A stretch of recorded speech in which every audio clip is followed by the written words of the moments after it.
طيب يا جماعة. شكرا. Good evening everybody, and today inshallah we will go back to talk about unit number 4, syntax, the sentence. It's a revision, and we will focus inshallah on the most important issues in this unit. We will talk about sentence elements and patterns. We will talk about word order, and we will talk about sentence types, inshallah.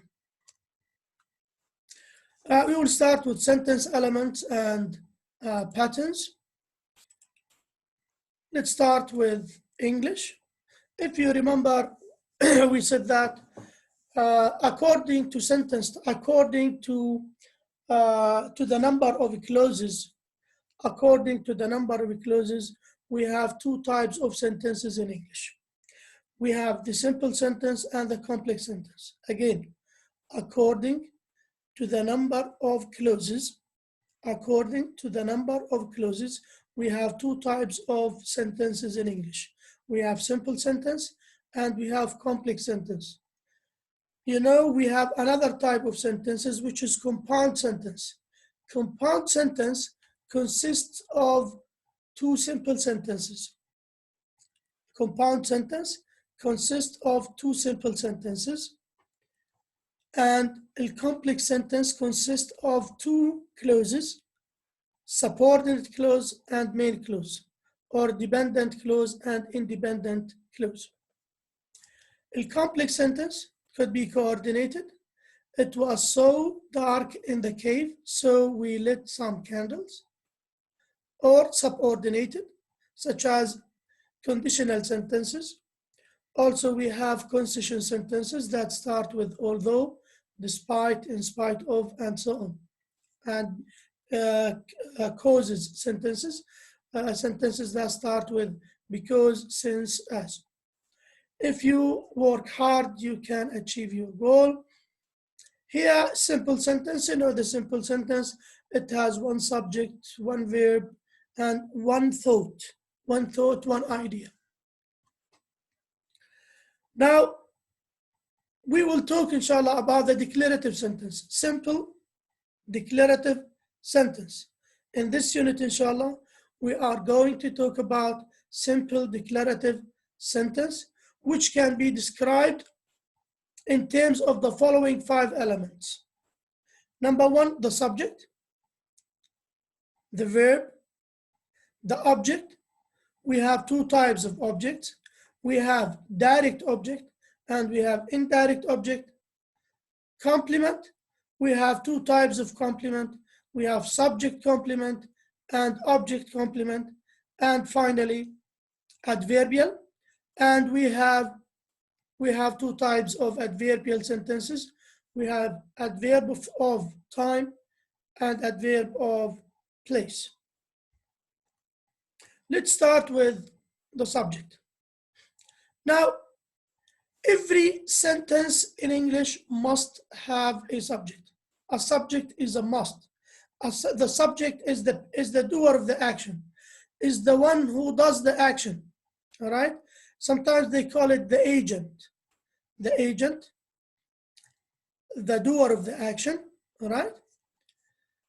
In a declarative sentence, the subject could be a noun phrase, which consists of noun or pronoun, such as John, Layla, he, she, it, they, and so on. That determines the person and the number of the verb. When I say Ahmed eats an apple, but they eat an apple. So there should be a subject-verb agreement between the verb and the subject. If the subject is plural, so the verb should be plural. And if it is singular, the verb will be singular. For example, it does, but I do, they do. The subject in English also could be explicit, except for, it should be explicit, يعني ظاهريا. except for the imperatives and the infinitives. Imperative sentences, if you remember, we said that open the door. Where's the subject? We don't have a subject here, right? The subject here is an implicit subject. Implicit يعني متضمن. It can be, or if we'd like to rewrite the sentence, you should rewrite it as the following. Close the door, you close the door. So we have an implicit subject here, which is you. Go out, you go out. Sleep, you sleep. Do, you do, and so on. So this is the subject in imperative sentences. We call it implicit subject. However, it must be the subject, as we said. The subject in general should be explicit, except for imperative sentences. All right, now, and infinitive. Now, nominal sentences, nominal clauses. A subject can be a nominal clause. You can find this on page 81. On page 81 in the book.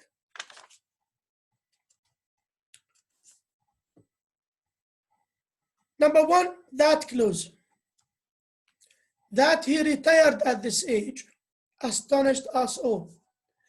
That he retired at this age, this is a subject, and we call it that clause. It functions as what? As a subject of the sentence. That he retired at this age, this is the subject, astonished us all. All right? Another example, that I would be chosen as a complete surprise to me. That I would be chosen as a complete surprise to me. That he won the prize. That he won the prize was unexpected. This is another example. That he won the prize was unexpected. That he passed the exam was unexpected or was expected. Number two, we have WH clause. It starts with WH. Why he resigned is not clear to me. Why he came late is unclear for us. Another example, what John did shocked his friend. What she said was the truth. What she said was the truth. What I heard was amazing. To infinitive, to travel by train costs $50.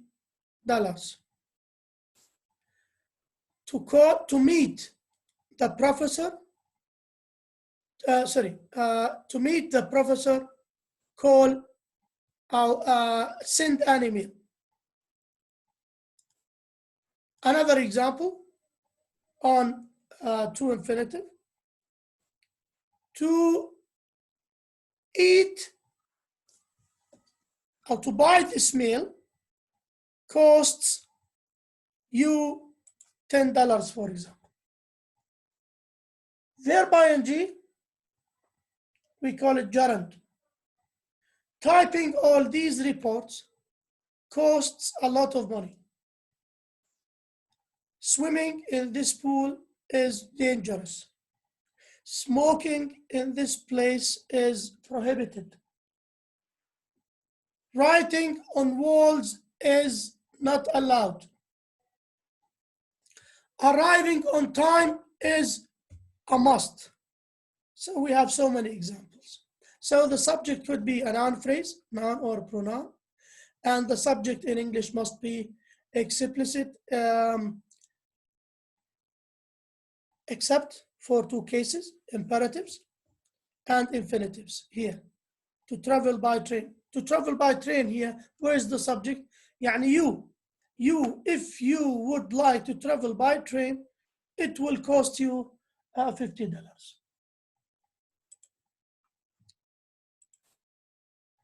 Noun phrases. Noun phrases. Look at these examples. Look at these examples here. John arrived late. This is a noun here, sorry. John here is a noun. Some students should take summer courses. This is determiners.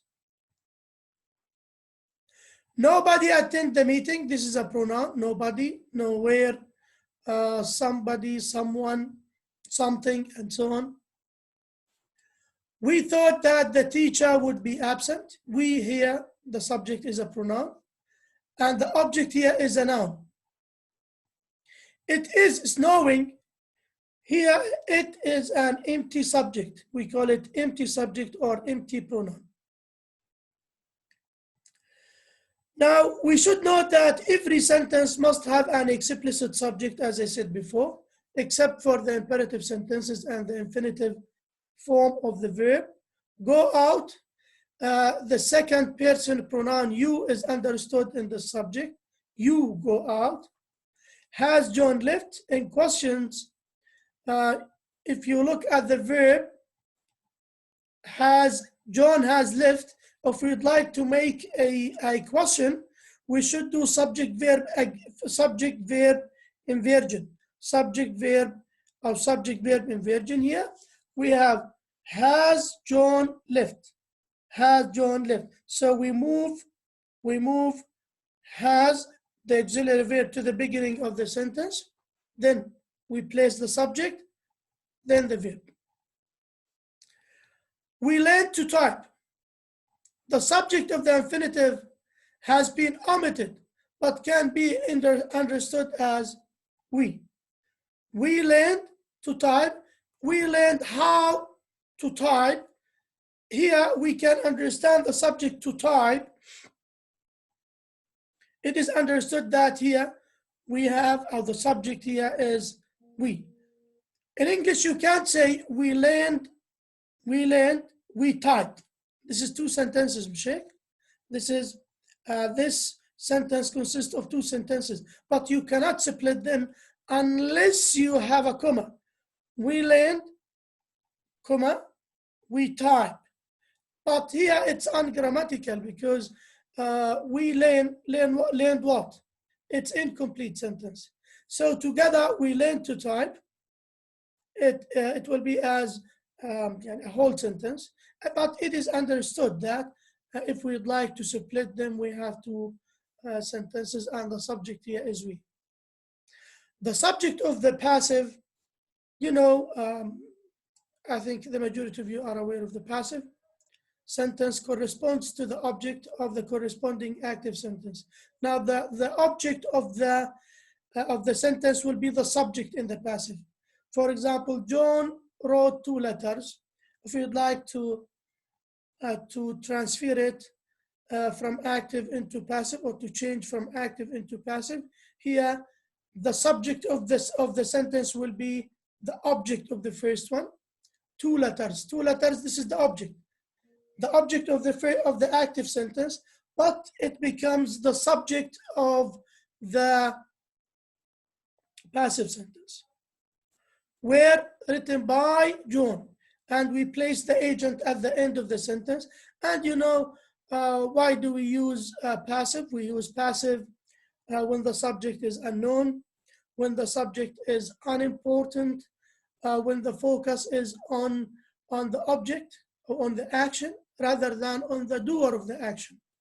And sometimes we omit the subject intentionally, because we intend to hide the subject. We don't like the other participant to know who does something. For example, the window was broken. Sometimes you know the doer of the action, but you do not tell the subject because you are hiding the identity of the subject. Now let's move to the verb. Verb in English, we have three types of verbs. Number one, we have transitive verbs, and I think you are aware of transitive verb. Transitive verb is the verb that takes an object, and we have three main types of transitive verbs in English. We have monotransitive, we have ditransitive. Ditransitive means two, and we have complex transitive. Complex transitive, here we have subject verb object complement, subject verb object complement. Yeah, we have subject verb object plus complement, and subject verb object adverb. We call this complex transitive. Complex transitive because it takes what? It takes, after the object we have object complement. This is number one. Number two, sometimes after the object we have an adverb. We will come to examples, inshallah, to explain this issue. Intransitive verb, the verb that doesn't take an object. I go to school every day. I slept. We don't have an object here. The verbs that doesn't take, or the verb that doesn't take an object in English, and even in Arabic, we call it intransitive فعل لازم. Transitive, for example, I had coffee in the evening. This is monotransitive. I gave X a present. I gave him a present. Here, the verb give takes two objects. The first one is the direct object, a present, and the indirect object is him, because we can rewrite the sentence as follows. I gave a present for him, or I gave a present to him. We have copula. Copular verbs are followed by subjective complement, or an adverbial. We will talk about subject complement and object complement, inshallah. Now, object. We have two types of objects in English. We have direct object and we have indirect object. Direct object can be noun phrase. The boy read a story. The boy read a story. A story here, this is a noun phrase. And it is a direct object. It could be a subordinate clause. I know that it was a shock. I know that it was a shock. I know that this is subordinate clause. It was a shock. This is what? This is the direct object. It was a shock. Indirect object can be only noun phrase in English. Now we will come to examples. Direct object. The direct object is usually a noun phrase, as we said, that expresses the recipient, the patient, the undergoer of the action. The boy read a story. A story here, this is a direct object. She visited Jerusalem last summer. Jerusalem here is a direct object, and it is a noun phrase. I forgive you. You here, it's a direct object and it is a noun phrase. Besides noun phrases, subordinate clauses can function as direct objects. Subordinate clauses can function as direct objects. This is a clear example. Peter said that he wanted to buy a new car. Look at this clause. That he wanted to buy a new car.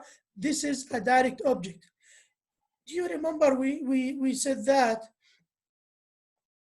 we use noun phrase and that clause, we use that clause to function as a subject in the sentence. If we start the subject with, if we start the sentence with that clause, so that clause here functions as what? As a subject. Also, that clause functions as a direct object. Peter said that he wanted to buy a new car. Indirect object. The indirect object is typically a noun phrase that refers to the person who receives something. It precedes the direct object. The teacher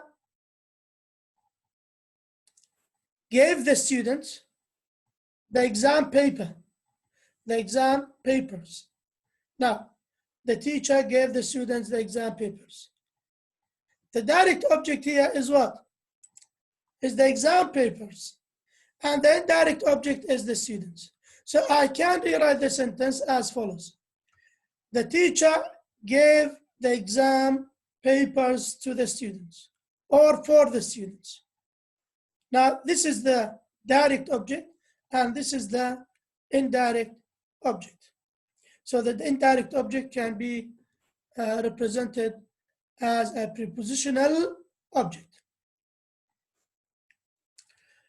We have some verbs that take two objects in English.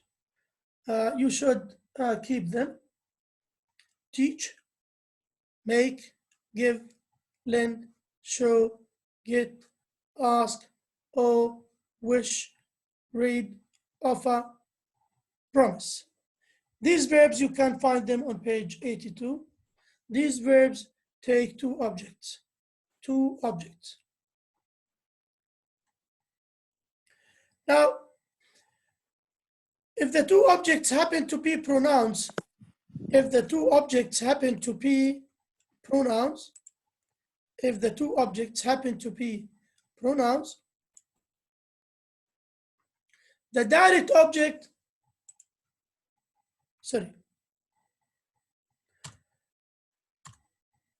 the direct object must precede the prepositional object. The direct object must precede the prepositional object. If the two objects happen to be pronouns, direct object must precede the prepositional object. Prepositional object, if you remember, we said that start with to or for, to him or for him. Look at this example here. He gave me it. He gave me it. It doesn't make sense. It must be he gave it to me. Look here, he gave me a present. We have a pronoun and we have a noun here. So he gave me a present, this is acceptable. This one, it's unacceptable. This one, sorry. He gave me it, this is unacceptable. This one, he gave it to me, because we have two pronouns here. Direct object and the indirect object are pronouns. Me and it, these are pronouns. So, this object, the direct object, must precede the prepositional object, clear to me. Is it clear? Yeah. Now, complement. A complement tells us something about subject or object and usually follows the subject and verb, subject complement, or the subject verb object, object complement. So if we have an object, if it follows the object, we will call it object complement. If we have only subject and verb, if the verb is intransitive, we will call it subject complement. Complements can be realized by noun phrases or adjective phrases. So again, if the verb is intransitive, we call it subject complement. If the verb is transitive and we have object, we will call it object complement. Subject complement, we have copula, linking verbs, followed by subject complement. She is very beautiful. She is very smart. He is a strong man. He is a studious student. Um, he is a boring man, for example. Copular verbs join a noun phrase or adjectives to the subject. What are the copular verbs? Copular verbs such as, we have verb to be, copular verbs, verb to be, appear, taste, become, look, feel. She looks tired. Tired here, this is a subject complement. He becomes popular or famous. He becomes famous.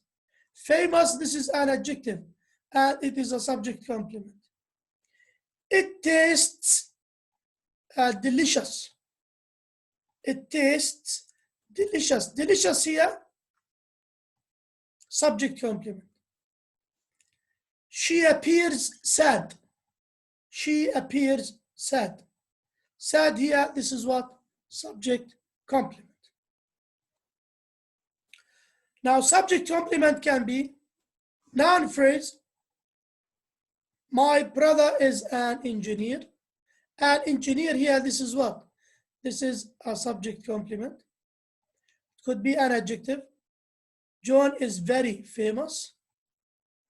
Very famous. This is an adjective. And it is a subject complement. It could be a pronoun.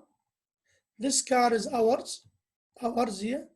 This is a pronoun, and we call it adjective pronoun. Prepositional phrase. The players are in good shape. The players are in good shape. In good shape here, this is what? This is a subject complement, and it is a prepositional phrase. You can find this on page 82.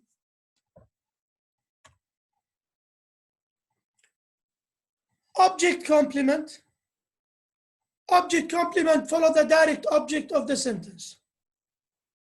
It comes after the direct object of the sentence. We have some verbs that are followed by objects and complements, such as elect, leave, make, select, name, prefer. So these verbs are followed by objects and object complement. For example, we have some examples on page 83. His silly joke made me angry. Look here. His silly joke made me angry. They call her Pam. I prefer my coffee black. They left the house empty. They elected John president. So all these objects, we call them object complement. Object complement. And object complement can be noun phrase and it can be an adjective. Here, his silly joke made me angry. Angry here, this is an adjective. And it is an object complement because it comes, how it occurs after the direct object. They call her Pam. Pam, this is a noun phrase. Call her object. Pam, this is noun phrase. I prefer my coffee black. Black here, this is an adjective. Adjective to the coffee. They left the house empty. Empty is an adjective for the house. They elected him president. President here, this is a noun phrase for Joe. All right? The 5 elements may combine to form the following 8 basic sentences. We have subject verb, John left. Subject verb object, Mary bought a car. Subject verb direct object, indirect object, she gave me a book. Subject verb adverb, John is here. Subject verb complement, the teacher become impatient. Subject verb object complement, they have elected John president. Subject verb object adverb, she put the vase on the table. Subject verb subject complement, there is a man at the door. Okay, These are the types of sentences in English language. Now,